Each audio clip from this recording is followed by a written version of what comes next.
Hello and welcome to this guide to critical reflection and analysis developed for newly qualified social workers undertaking their assessed and supported year in employment within the Cheshire and Merseyside Social Work Teaching Partnership. I am Bridget Caffrey, a Senior Lecturer in Social Work at the University of Chester and registered social worker, and I hope you find this PowerPoint and presentation helpful.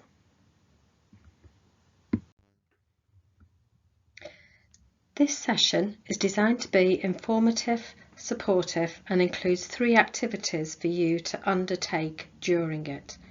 Each slide has a short recorded voiceover which does not repeat per se that which is on the slide, rather aims to complement and extend that information.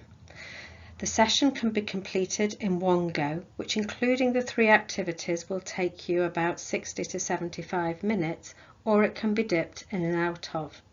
I am aware that many of us are currently working from home. We are finding it hard perhaps to identify quiet, interrupted space. And whilst we may have lost some of the benefits of group learning, this approach allows you to take control and use this resource as and when it suits you. The final 2 slides provide you with some links to useful websites and other resources that will further support you in developing your skills of reflection and analysis.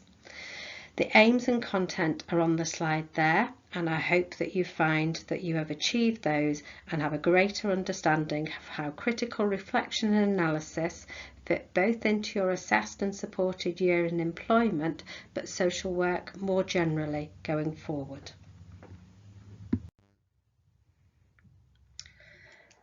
Critical reflection is now an essential part of professional practice, and it is fair to say that it was embraced in the fields of nursing and teaching before social work. However, that said, it was Dewey in the 1930s who is credited with promoting and identifying the value of critical reflection in delivering effective practice. Dewey worked closely with Jane Addams, who is often regarded as a mother of social work. She worked in the tenements in Chicago in the 1930s, living and working alongside people, families and children who were experiencing significant hardship. Addams and Dewey took a pragmatic, experiential approach. Action they felt was required, and thereafter they would reflect on that action to identify what had worked, what had helped, what was effective and what was not so effective, and they then used or adapted the methods that they were taking. Their ideas were further developed by Donald Schoen, who famously talked of critical reflection helping us manage the swampy lowlands of practice. He observed that sometimes the formal teaching and learning that takes place in institutions such as universities doesn't necessarily translate fully and easily into the reality of practice, and he saw critical reflection as a way of helping make those links and support us as practitioners to move through those complexities and the uncertainty that is part of social work practice. Critical reflection is now an essential part of social work practice. However, it is not necessarily natural or easy. All of us need to learn how to reflect and how to improve our reflection. The opportunities need to be given to us to develop these skills, but they are now embedded within our professional standards and, as you will be aware, form part of both the professional capabilities framework and the knowledge and skills statements.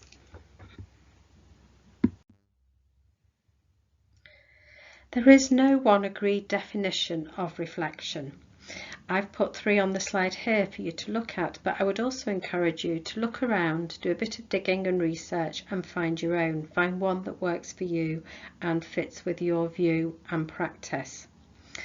What I would caution against is that reflection and critical reflection can be oversimplified, and it is much more than just mulling things over and having a little think about how that visit went. I've highlighted on the slide here 3 definitions for you to read, so I'm not going to read them out, but I've chosen them for particular reasons and want to draw your attention to a couple of points.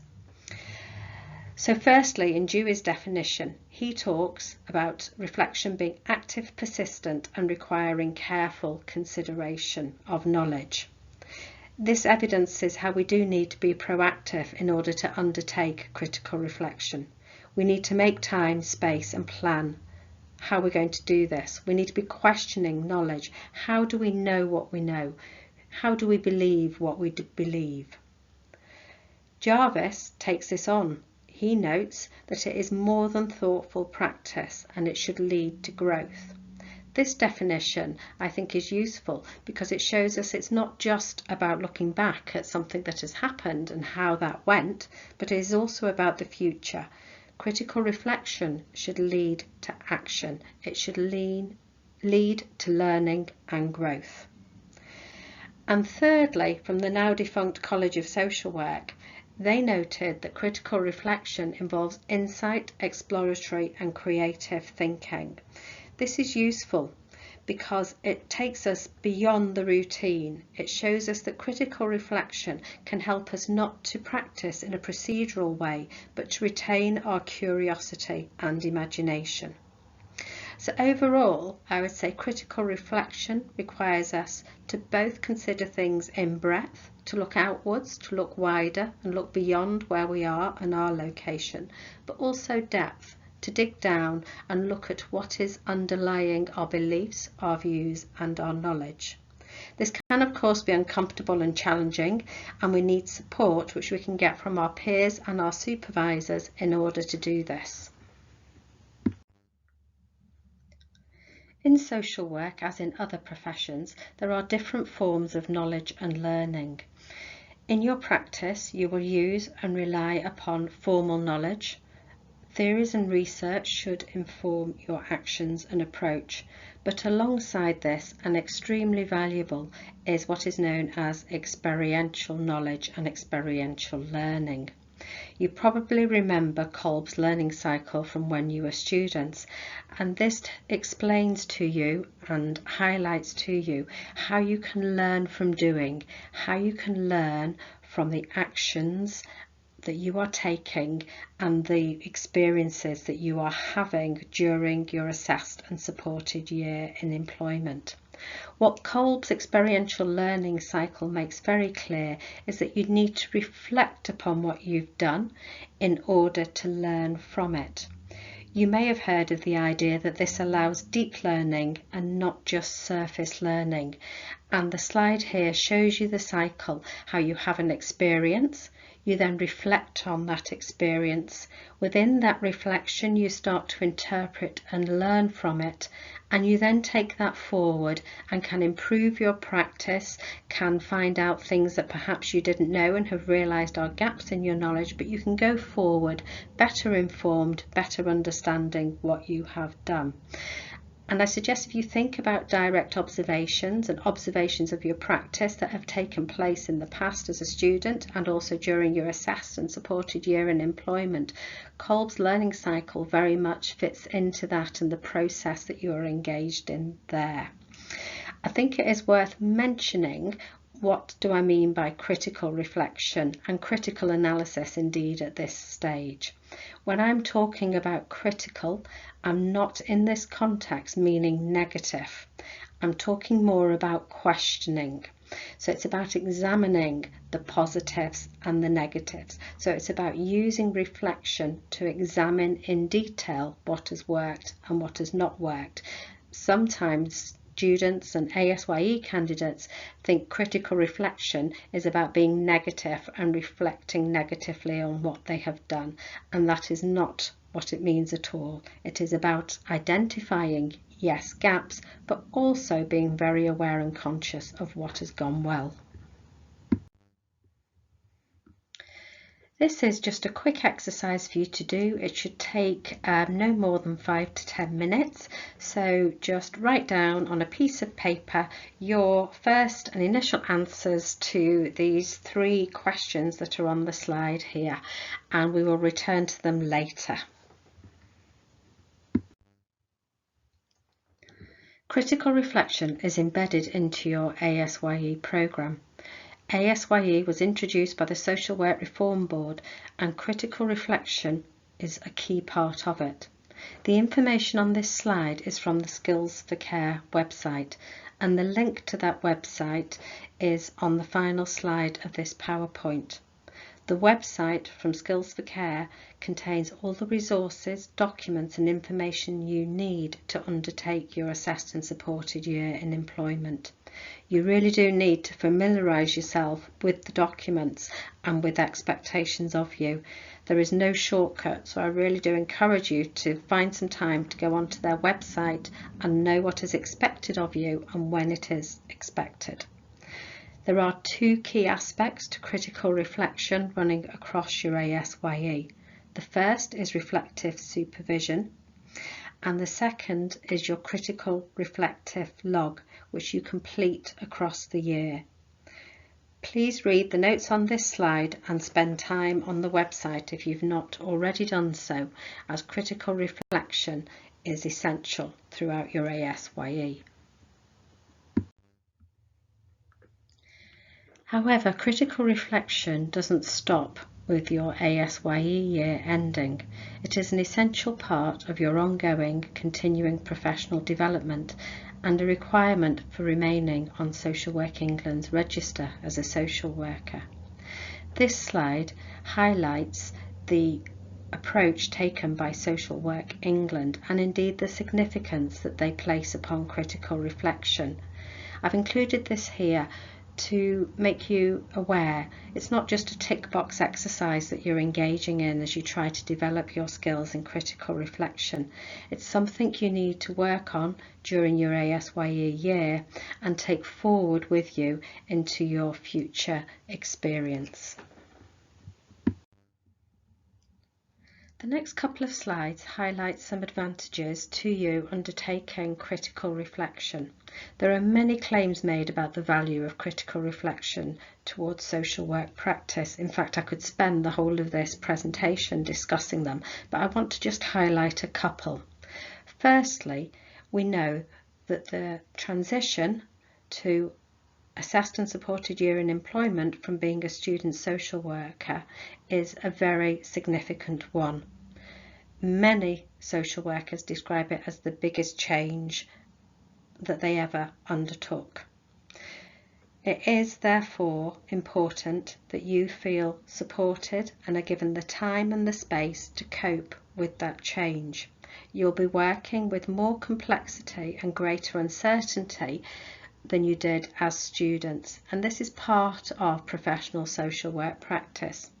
Critical reflection is regarded as helping you manage that complexity, but also not to resort to routinized practice, not to resort to just ticking the boxes, but to encourage you to remain creative and respond to the individuals that you are working with. Secondly, critical reflection helps improve the quality of decision making and therefore the outcomes for people that we are working with. This slide takes information from Research in Practice for Adults, which highlights how supervision, along with critical reflection, can support better decision making. The essay and final critical reflective log that you write as part of your ASYE is submitted to one of the 4 universities within this partnership for academic marking. The emphasis within that is on your improved decision-making skills across your ASYE. It may be expected, therefore, that you will discuss how supervision and critical reflection have supported you within your decision-making. So, as we have discussed already, critical reflection is something you need to develop skills in, it's something you need to practice, and it won't just happen by itself and innately. So the next 4 slides suggest ways that you can encourage and develop your skills of critical reflection. And then there is a slide in which you are asked to put together a plan as to how you are going to achieve this. So the first way in which you can encourage yourself to reflect is to use a model. There are many different types of models around, and I'm not going to go through them all. I'm sure you can look them up, and I'm sure you're aware of many already. There are different ones, and using different ones helps keep you fresh and gets you to look at things slightly differently, so I would encourage you to do that. There are also some very simple ones which perhaps you can carry around in your head, and you might be able to refer to and use after a home visit, for example in the car going back to the office. So I would suggest there you think of something like the head, heart and hands model, where your head refers to your knowledge, your heart refers to feelings, hands refers to skills and what actually happened, and feet is what grounded you and where your values were. There's also, of course, ones like the University of York surprises model, which was developed to use after direct observations, and you consider what surprised you, what satisfied you, what dissatisfied you, and what you've learnt from that observation. And then there's more complicated ones which might require you to sit down and work through every stage of the model. Gibbs is one that people often use, but I prefer, for example, the Carthagen and Vassalos onion model. So look at these different models, try different models and have a go. There's also ones like the weather model, which is on the slide here, which encourage a creative and new way to look at them. If you're not sure or you want some more help, then on the PowerPoint at the end there is a reference for reflective practice cards which you can get hold of through Siobhan McLean's website. Another way in which you can increase your skills of reflection and your understanding of your practice is through engaging in or setting up group reflections. Group reflections are really useful and bring many benefits to people, some of which are written there on the slides for you. In fact, group reflections are often regarded as encouraging deeper reflection than reflecting on your own or one-to-one in the typical supervision session. So if there are already group reflections taking place within your local authority, I would suggest you join them and take part in them. If there isn't one, maybe you could talk with someone about getting one set up. They are incredibly beneficial. You get different ideas, different perspectives. And actually, I would encourage you to think about setting up groups where people from different areas of practice come together, because then you get some really interesting questions about why you do something this way or that way. Different perspectives are brought to bear at that point. A third possibility is to organise having a critical friend. Again, there is information on the slide there for you to look at. Just a couple of things to say. A critical friend shouldn't be your supervisor, and it does need to be someone who will be supportive but also able to challenge you, and you need therefore to have a trusting and respectful relationship. Very often critical friendships go both ways and you agree to be critical friends to one another. So this again is an option that perhaps you could think about as a way of helping you develop your critical reflection. The final way I'm suggesting for you to think about developing your reflection skills is to think about taking a more creative approach sometimes towards reflection. Not all critical reflection has to be about writing something down or even using a model. It can be about being imaginative and creative and finding new ways to prompt you to think about things differently. People sometimes use postcards and images. I've known of supervisors ask candidates to bring an image to show them how they're feeling and to talk about that. It prompts a different way of looking at things. People sometimes have asked someone to write a short post-it notes about something that's gone well or not so well that week. Poems have been written, and indeed there's a link there to a poem that was written for this year's World Social Work Day at Research in Practice, which you can have a look at.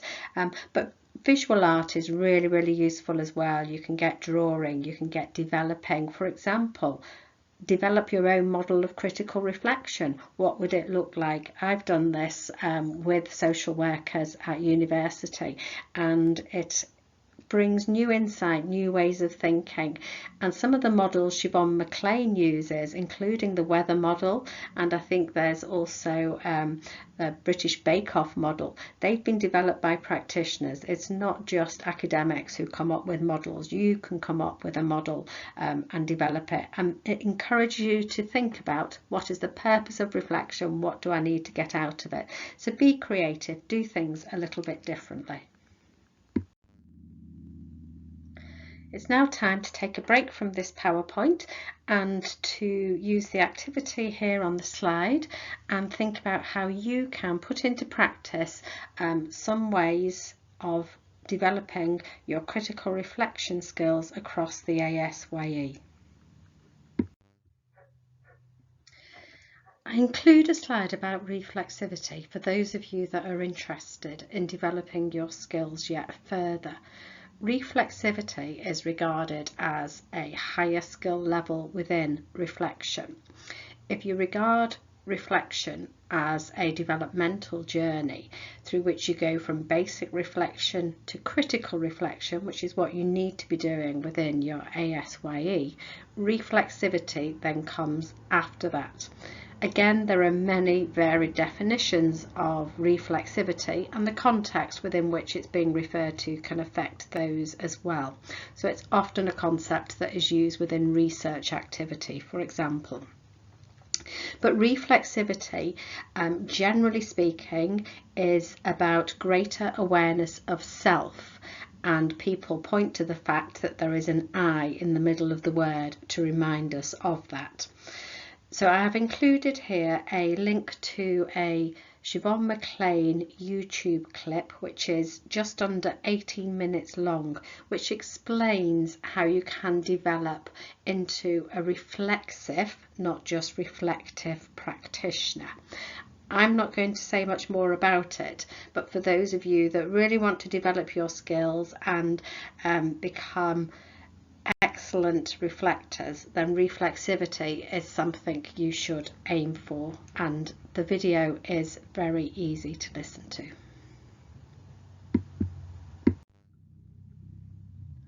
Critical analysis skills sit alongside critical reflection skills in terms of developing and improving decision-making ability within social work. Analysis, as the quote on the slide shows, just means examining the elements of an issue, taking it apart, looking at what is comprising that issue so that you can get a better understanding of it, and enabling you to select an appropriate course of action. Two aspects of this which are really important for you in your ASYE year to use and develop are the ability to consider a range of different hypotheses to explain a particular issue or situation that someone you are working with is facing. So you need to be able to develop hypotheses. You also need to evidence that you are identifying and able to draw on different sources of knowledge, theory and research. There are many different sources of knowledge within practice. For example, there is organisational knowledge. What does your organisation, policy and procedure require you to do in this situation? How does your organisational culture impact on your decision making? Whose knowledge do you trust? What knowledge do you take the most notice of? Is it your own experiential knowledge? Is it the service user that you're working with? Is it their knowledge? Do you regard them as the expert in their situation? You need to become much more conscious and aware of these things and be able to discuss them in supervision. I mentioned earlier that the ASYE had come about as a result of Eileen Munro's review of social work and the work of the Social Work Reform Board. That review raised doubts about decision making within social work practice, suggesting that time pressures and workloads had led to rapid, intuitive decision making in far too many cases and situations. And in fact, Monroe and the Social Work Reform Board called for more analytical thinking and decision making within social work. This, however, takes effort, energy, time, and indeed practice, and is supported by critical reflection, which is how the two things are very much linked within your assessed and supported year in employment. The first step in undertaking analytical social work practice is learning to develop several hypotheses to explain a situation, behaviour, action that you are working with. You then need to work out how you can test these, come up with a plan. Hypothesis is quite simply a proposed explanation based on limited evidence. So that limited evidence is really important. You can't exclude things at this stage because you do not have sufficient evidence. We need to avoid quick assumptions or conclusions about a family or individual that we're working with, but instead learn to identify several possible explanations, disregarding each only after we have evidence supporting that decision. Supervision is really important here, both your formal supervision but also informal peer supervision. If you are struggling as a newly qualified social worker to come up with different hypotheses, ask your colleagues. They may well be able to suggest other possible options for you.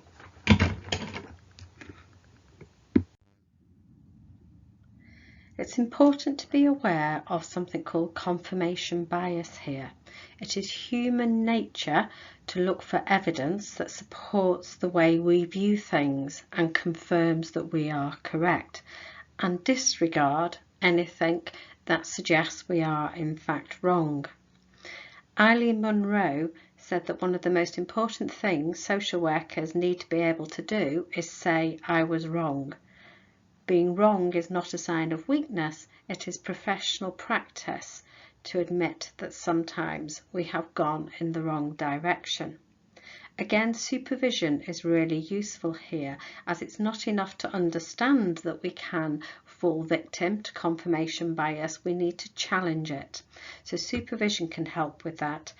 It's also useful to consider using approaches such as Brookfield's reflective lenses that encourages us to look at situations and events from other people's perspectives and consider how they see things rather than just think about the way we are looking at something. This activity is designed to encourage you to develop hypotheses, and you may want to use it several times throughout your ASYE to help you do this and to encourage those skills. It does encourage you to discuss any plans and actions that you come up with in supervision and get guidance going forward, given that you're in your assessed and supported year in employment. As we come to the end of this session, I just wanted to mention transformative learning to you. This is the idea that personal experience is a really significant part of our learning. Mesereau's model of transformative learning I wanted to draw to your attention because it actually highlights that through challenges and through difficulties, situations that we struggle with, they actually can be some of the best learning opportunities. I'm sure as you go through your ASYE, you will find that you have some complicated cases. You may find that sometimes you feel a little bit out of your depth, although I trust that support is around for you. But it is those difficulties, those challenges that very often are most effective and most useful learning can come from. And Mesereau makes the point that in order for that to happen, it's really important that we reflect. That is how we learn from things, that is how we develop things. So being challenged isn't a negative thing, it is actually a positive learning opportunity, providing we then reflect upon it and use that to identify how we go forward in our practice. So critical reflection is something that can help you in your practice and help support and sustain you. I hope you have found this PowerPoint of use to you, and if you have any queries, you are welcome to get in touch with me. Thank you.